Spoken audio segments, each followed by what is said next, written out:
Kisah ini berlatar di Indonesia, di mana Menteri Energi dan Sumber Daya Mineral (ESDM) Bahlil, membuat kebijakan kontroversial untuk mencampur bensin Pertalite dengan etanol. Kebijakan ini bertujuan untuk mengurangi emisi karbon dan meningkatkan penggunaan energi terbarukan. Namun, masyarakat Indonesia khawatir bahwa campuran ini dapat merusak mesin kendaraan mereka. Cerita ini mengikuti perjalanan Bahlil dalam menghadapi tantangan dan kritik terhadap kebijakannya, serta perjuangan masyarakat untuk memahami dan menerima perubahan ini. Konflik muncul antara kepentingan pemerintah, kekhawatiran masyarakat, dan dampak lingkungan yang mungkin terjadi. Di sebuah pagi yang cerah di Jakarta, Bahlil, Menteri ESDM yang baru dilantik, duduk di ruang kerjanya yang megah. Pikirannya dipenuhi dengan rencana besar untuk mengubah wajah energi Indonesia. Ia ingin mengurangi ketergantungan negara pada bahan bakar fosil dan beralih ke sumber energi yang lebih bersih dan berkelanjutan. Salah satu ide yang paling ambisius adalah mencampur bensin Pertalite, bahan bakar yang paling banyak digunakan oleh masyarakat Indonesia, dengan etanol. Etanol adalah alkohol yang terbuat dari tanaman seperti jagung dan tebu. Bahlil percaya bahwa dengan mencampur Pertalite dengan etanol, Indonesia dapat mengurangi emisi karbon dan meningkatkan penggunaan energi terbarukan. Selain itu, kebijakan ini juga dapat membantu petani lokal yang menanam tanaman penghasil etanol. Namun, Bahlil tahu bahwa kebijakannya ini tidak akan mudah diterima oleh semua orang. Ia telah mendengar kekhawatiran dari para ahli otomotif dan masyarakat umum tentang potensi dampak negatif dari campuran etanol pada mesin kendaraan. Beberapa orang khawatir bahwa etanol dapat merusak komponen mesin, menyebabkan korosi, dan mengurangi kinerja kendaraan. Bahlil memutuskan untuk mengadakan konferensi pers untuk menjelaskan kebijakannya kepada publik. Ia ingin meyakinkan masyarakat bahwa campuran Pertalite etanol aman untuk digunakan dan memiliki banyak manfaat bagi lingkungan dan ekonomi. Saya memahami kekhawatiran Anda, kata Bahlil kepada para wartawan yang hadir. Namun, saya ingin meyakinkan Anda bahwa kami telah melakukan penelitian yang cermat dan kami yakin bahwa campuran ini aman untuk digunakan. Kami juga akan memberikan informasi yang jelas dan transparan kepada masyarakat tentang cara menggunakan bahan bakar baru ini. Konferensi pers tersebut tidak sepenuhnya meredakan kekhawatiran masyarakat. Banyak orang masih skeptis tentang kebijakan baru ini dan khawatir tentang potensi dampaknya pada kendaraan mereka. Beberapa kelompok masyarakat bahkan mulai mengorganisir protes untuk menentang kebijakan tersebut. Bahlil menyadari bahwa ia memiliki tugas berat untuk meyakinkan masyarakat tentang manfaat kebijakannya. Ia memutuskan untuk melakukan serangkaian kunjungan ke berbagai daerah di Indonesia untuk bertemu dengan masyarakat dan mendengarkan kekhawatiran mereka.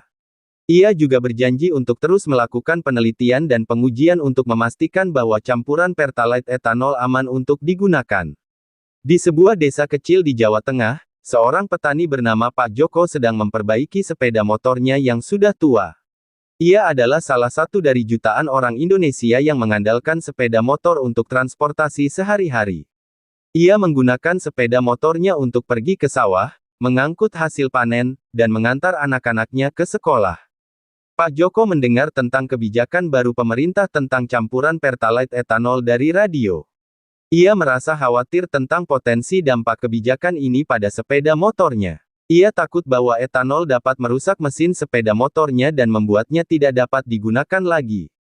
Saya tidak tahu apa yang harus saya lakukan, kata Pak Joko kepada istrinya. Saya tidak punya uang untuk membeli sepeda motor baru. Jika sepeda motor saya rusak, bagaimana saya bisa pergi ke sawah dan mengantar anak-anak ke sekolah? Kekhawatiran Pak Joko juga dirasakan oleh banyak orang Indonesia lainnya. Di media sosial, banyak orang mengungkapkan ketidaksetujuan mereka terhadap kebijakan baru ini. Mereka khawatir bahwa kebijakan ini hanya akan menguntungkan perusahaan-perusahaan besar dan merugikan masyarakat kecil seperti Pak Joko. Beberapa ahli otomotif juga menyuarakan kekhawatiran mereka tentang potensi dampak negatif dari campuran etanol pada mesin kendaraan. Mereka mengatakan bahwa etanol dapat menyebabkan korosi pada komponen mesin, terutama pada kendaraan yang lebih tua. Selain itu, etanol juga dapat menyerap air, yang dapat menyebabkan masalah pada sistem bahan bakar.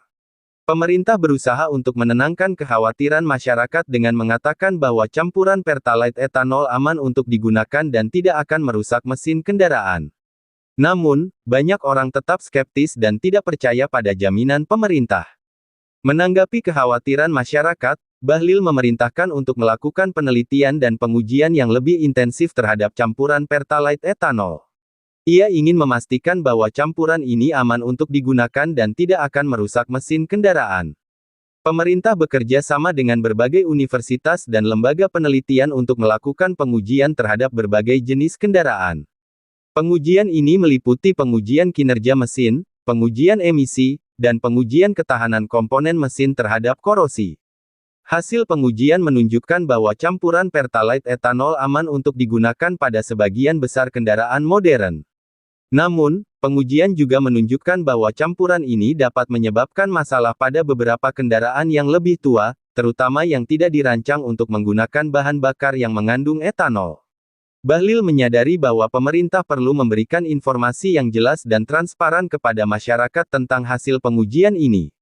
Ia juga perlu memberikan solusi bagi pemilik kendaraan yang lebih tua yang mungkin mengalami masalah dengan campuran Pertalite etanol. Pemerintah memutuskan untuk meluncurkan program sosialisasi yang komprehensif untuk menginformasikan masyarakat tentang manfaat dan risiko dari campuran Pertalite etanol. Pemerintah juga menyediakan layanan konsultasi gratis bagi pemilik kendaraan yang ingin mengetahui apakah kendaraan mereka aman untuk menggunakan campuran ini. Selain itu, pemerintah juga mempertimbangkan untuk memberikan subsidi atau insentif bagi pemilik kendaraan yang ingin mengganti kendaraan mereka dengan kendaraan yang lebih modern dan ramah lingkungan. Pemerintah meluncurkan kampanye sosialisasi besar-besaran untuk mengedukasi masyarakat tentang kebijakan Pertalite etanol. Kampanye ini mencakup iklan di televisi, radio, dan media sosial, serta seminar dan lokakarya di berbagai daerah di Indonesia.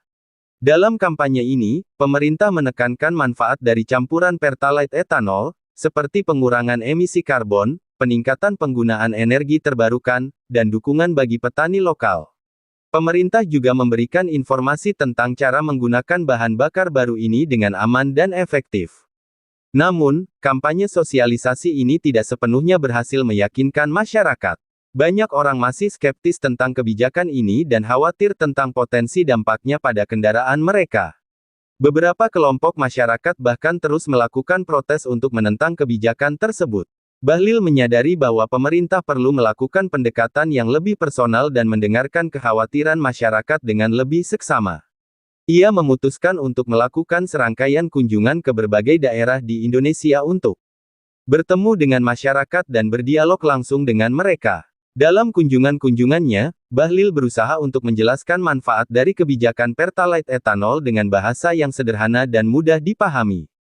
Ia juga mendengarkan kekhawatiran masyarakat dan memberikan solusi yang sesuai dengan kebutuhan mereka. Misalnya, di sebuah desa di Jawa Timur, seorang petani bernama Bu Aminah mengeluhkan bahwa ia tidak mampu membeli kendaraan baru yang aman untuk menggunakan campuran Pertalite etanol. Bahlil berjanji untuk membantu Bu Aminah mendapatkan pinjaman dengan bunga rendah untuk membeli kendaraan baru. Meskipun pemerintah telah melakukan berbagai upaya untuk mensosialisasikan kebijakan Pertalite etanol, masih banyak tantangan dan rintangan yang harus dihadapi. Salah satu tantangan terbesar adalah kurangnya infrastruktur untuk memproduksi dan mendistribusikan etanol. Saat ini, produksi etanol di Indonesia masih terbatas dan tidak mencukupi untuk memenuhi kebutuhan nasional. Selain itu, infrastruktur untuk mendistribusikan etanol ke seluruh pelosok Indonesia juga masih belum memadai. Tantangan lainnya adalah resistensi dari beberapa kelompok kepentingan yang merasa dirugikan oleh kebijakan ini. Beberapa perusahaan minyak dan gas bumi khawatir bahwa kebijakan ini akan mengurangi pangsa pasar mereka. Beberapa importir bahan bakar juga khawatir bahwa kebijakan ini akan mengurangi keuntungan mereka. Selain itu, masih ada beberapa masalah teknis yang perlu diatasi. Misalnya, etanol memiliki sifat korosif yang dapat merusak beberapa komponen mesin kendaraan. Selain itu, etanol juga dapat menyerap air, yang dapat menyebabkan masalah pada sistem bahan bakar. Bahlil menyadari bahwa pemerintah perlu bekerja keras untuk mengatasi tantangan dan rintangan ini. Ia memutuskan untuk membentuk tim khusus yang bertugas untuk mencari solusi atas masalah-masalah tersebut. Tim khusus ini terdiri dari para ahli dari berbagai bidang, seperti teknik kimia, teknik mesin, ekonomi, dan hukum. Tim ini bertugas untuk melakukan penelitian, mengembangkan teknologi baru, dan merumuskan kebijakan yang dapat mengatasi tantangan dan rintangan yang ada. Tim khusus yang dibentuk oleh Bahlil bekerja keras untuk mencari solusi atas tantangan dan rintangan yang dihadapi dalam implementasi kebijakan Pertalite etanol. Tim ini melakukan penelitian dan pengembangan teknologi baru untuk meningkatkan produksi dan distribusi etanol. Salah satu inovasi yang berhasil dikembangkan oleh tim ini adalah teknologi untuk memproduksi etanol dari limbah pertanian. Teknologi ini dapat membantu meningkatkan produksi etanol secara signifikan dan mengurangi ketergantungan pada tanaman pangan seperti jagung dan tebu. Selain itu, tim ini juga mengembangkan teknologi untuk membuat etanol lebih tahan terhadap korosi dan tidak mudah menyerap air. Teknologi ini dapat membantu mengurangi risiko kerusakan pada mesin kendaraan yang menggunakan campuran Pertalite etanol. Pemerintah juga bekerja sama dengan sektor swasta untuk membangun infrastruktur yang lebih baik untuk memproduksi dan mendistribusikan etanol. Pemerintah memberikan insentif bagi perusahaan-perusahaan yang bersedia berinvestasi dalam produksi dan distribusi etanol. Selain itu, pemerintah juga melakukan negosiasi dengan negara-negara lain untuk mengimpor etanol dengan harga yang lebih murah. Hal ini dapat membantu memenuhi kebutuhan etanol nasional dan mengurangi ketergantungan pada produksi dalam negeri. Setelah beberapa tahun diimplementasikan, kebijakan Pertalite etanol mulai menunjukkan dampak positif. Emisi karbon dari sektor transportasi berkurang secara signifikan. Penggunaan energi terbarukan meningkat secara signifikan. Petani lokal yang menanam tanaman penghasil etanol mendapatkan penghasilan yang lebih baik. Kualitas udara di kota-kota besar di Indonesia menjadi lebih baik.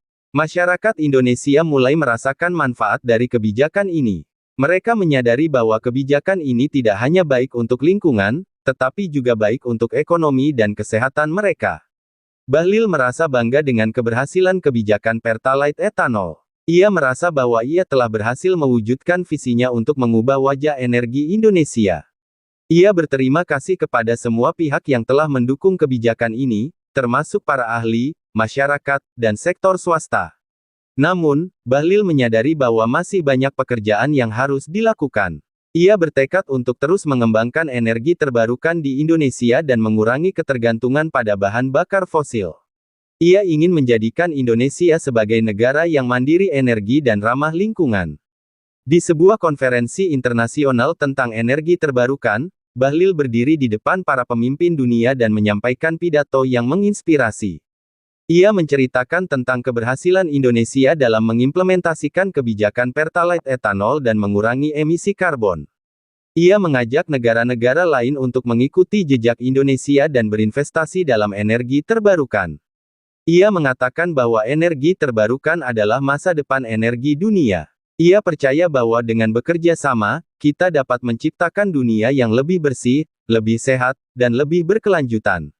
Pidato Bahlil mendapatkan sambutan yang meriah dari para peserta konferensi. Banyak negara yang tertarik untuk belajar dari pengalaman Indonesia dan mengimplementasikan kebijakan serupa di negara mereka. Indonesia menjadi contoh bagi dunia dalam pengembangan energi terbarukan. Negara ini berhasil mengubah wajah energinya dan mengurangi ketergantungan pada bahan bakar fosil. Indonesia menjadi negara yang mandiri energi dan ramah lingkungan. Bahlil merasa bahagia dan bangga dengan pencapaian ini. Ia tahu bahwa ia telah meninggalkan warisan yang berharga bagi generasi mendatang. Ia berharap bahwa Indonesia akan terus menjadi pemimpin dalam pengembangan energi terbarukan dan menginspirasi negara-negara lain untuk melakukan hal yang sama. Semoga cerita ini bermanfaat.